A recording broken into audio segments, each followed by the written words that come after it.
It's Edmonton and Columbus linking up at Rogers Place on Monday night as the Oilers close out a quick 2-game homestand before a 7-game road trip. And we tee up tonight's matchup with Cam Moon from 880 Ched. Now, both teams, the Oilers and the Blue Jackets, have lost 3 straight. The Oilers have picked up 2 points over the last week. However, they're looking to flush that last one, a 9-1 drubbing to the Colorado Avalanche on Hockey Night in Canada.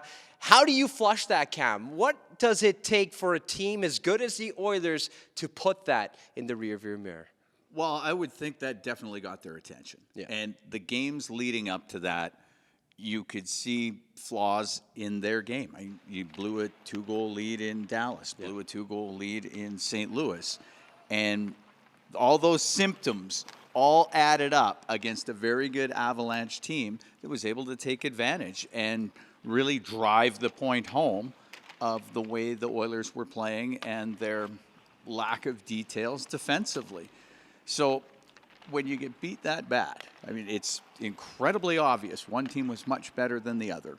It gets the attention of everyone. And I think in practice yesterday, there was a little more urgency, or you could really feel it. Yeah, too. or determination. The demeanor of this club. It was different. Yes. And that's what a 9-1 loss will do. So it's incredibly important that this team cleans up those defensive mistakes.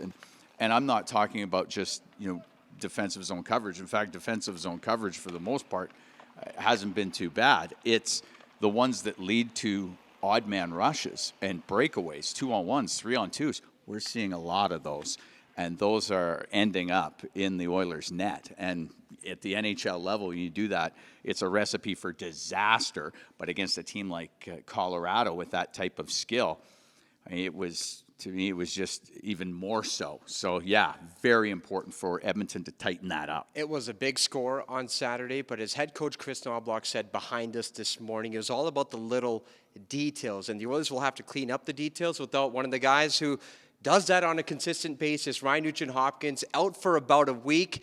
That means we see Matthias Janmark and his season debut here tonight. Yeah, exciting for Matthias Janmark to get back in there.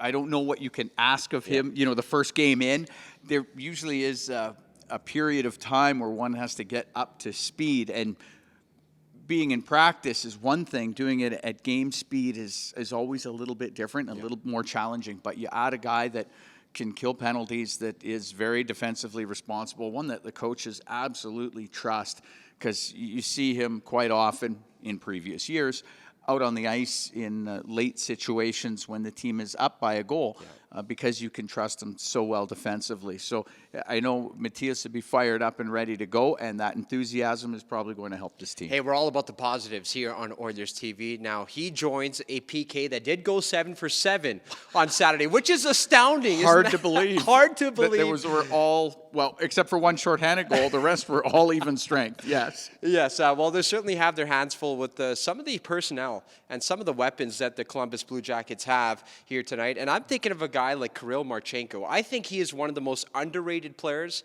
in the National Hockey League, Cam. Right now, he's got a 7-game heater, 9 points during that span, 16 points. Oh, yeah, that's coming off a 74-point season last year. Truly one of the hidden gems in the National Hockey League. Yeah, he's a very talented, very skilled player. This is a team that pushed really hard last year and ultimately didn't get into the postseason, but they pushed and were better than most teams would have thought, or most people would have thought. Yes, right to the very end. And I think of their talent up front, but also their talent on the back end. Werenski, Matejchuk, who's a young guy that's incredibly skilled. Yeah. Like, they're a team that if you're not ready to go and you're not taking care of those details defensively, offensively, they can really get at you. So important for Edmonton to, again, clean up those things that have, and it wasn't just Saturday night's game. I mean, this has been lingering for a long time. It's just that 9-1 is incredibly obvious. They need to be a lot tighter against a good, skilled Columbus team. Well, they certainly need a good start here tonight, and we need you to be ready for tonight's puck drop. 6:30, not 7, here in Edmonton as the Oilers take on the Blue Jackets in search of win number 7. The Blue Jackets coming into Monday with a 7-7 record. Stuart Skinner gets the start.